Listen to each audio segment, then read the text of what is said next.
Hey everyone, what is going on? Happy Halloween. It is Thursday. It's a little cold and a little rainy, but we've got some great news.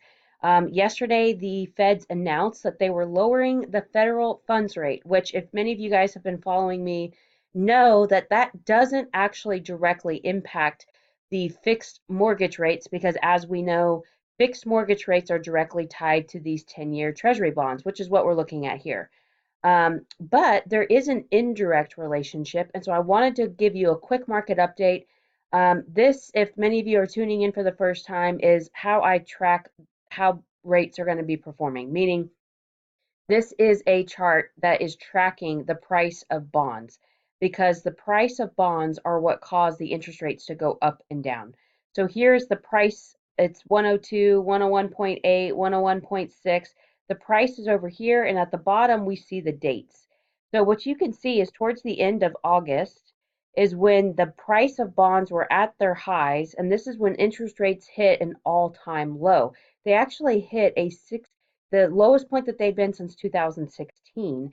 But then, after about right when September started, we start to see this trend of the bond prices tanking. And towards the middle of September, interest rates had climbed pretty high up. Nobody talked about that, of course, because here's where another announcement was made, and this is the trend that the rates had done since then. And so we're starting to see that all over again. You could see here at the beginning of August, I'm sorry, the beginning of October, the price of bonds were high again, so interest rates were low.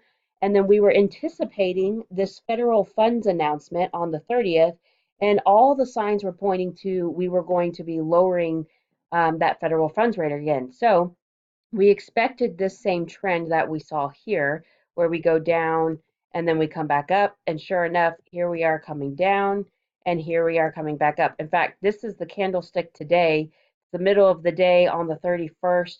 We're anticipating these bond prices to get hopefully back up to around here, which is where they were at the beginning of October.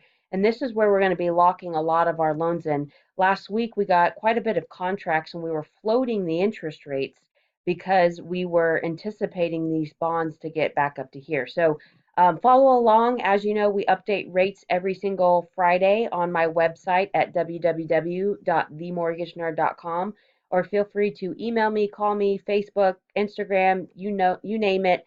Follow along. We'll keep you informed. Thanks for tuning in.